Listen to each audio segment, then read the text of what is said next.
C'est Sandy Shaw Ouais. qui chantait ça. Ouais. Elle chantait pieds nus. Pieds nus? Oui, ça c'est le petit plus. Oui. Bonjour Karine. Bonjour, très belle Thierry. entrée, hein, vraiment. Oui, vous avez J'avais vu peur qu'ils ouvrent la porte dans le mauvais sens. Moi Je me aussi. suis dit, mon Dieu, pourvu qu'ils ne se trompent pas.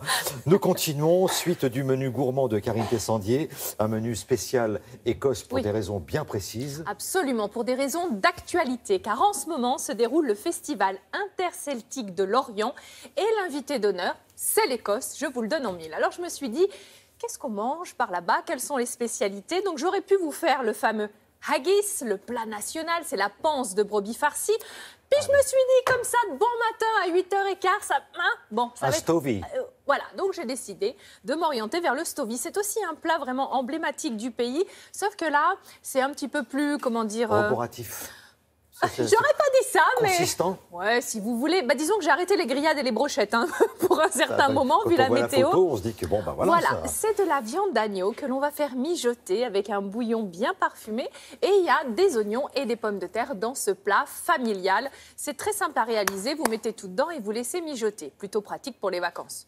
Voilà. Il faut quand même voir la démonstration, parce que avec les cuisiniers, c'est toujours très facile à faire. Vous comprenez? Je vous le promets, parole d'honneur. C'est parti, voici les ingrédients pour réaliser le stovey. Il vous faut de l'épaule d'agneau. Vous avez besoin de pommes de terre, vous avez besoin d'oignons, de poireaux, de thym, de persil, de laurier, du bouillon de légumes, un petit peu d'huile, du sel et du poivre. Alors, on va commencer par les oignons. On va bien sûr les éplucher, les couper en deux et puis les couper en petits morceaux afin de les faire revenir, ces oignons. C'est ça le but du jeu. Donc on va les couper et on va les faire revenir également avec un poireau que l'on va également couper en petits morceaux et le faire revenir dans la cocotte. Donc je mets un petit peu d'huile, de matière grasse, là c'est de l'huile de tournesol, je fais bien chauffer et je vais mettre les oignons et les poireaux. Je mélange bien, on n'oublie pas d'assaisonner à chaque fois avec du sel, avec du poivre. Voilà. Alors, rien que ce petit mélange oignon-poireau là dans la cuisine, ça sent bon. On fait fondre en fait ou on fait rissoler?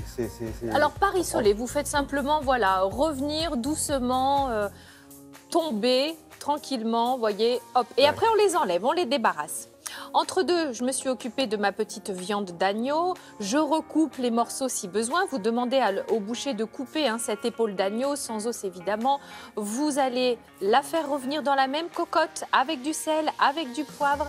Et ensuite, on va s'intéresser aux pommes de terre. C'est la corvée de patates. On va les éplucher. Et ensuite, on va aussi les couper en petits morceaux à l'aide d'une mandoline, en fines tranches à l'aide d'une mandoline, parce que ça va nous permettre d'avoir une coupe qui est régulière. Et donc, la cuisson sera homogène. Vous allez ensuite vous occuper du persil. Je t'aime un peu, beaucoup. On les feuille, on le coupe en petits, on le cisèle. Et puis après, on fait le montage. Alors là, c'est prêt. Donc les pommes de terre, on l'a vu. Un petit coup de mandoline coupé en fines tranches. On fait une couche en bas de notre plat à gratin.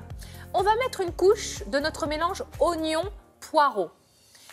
On va saler, on va poivrer. On pourrait imaginer rajouter des petites carottes, pourquoi pas, ou n'importe quel légume de votre choix.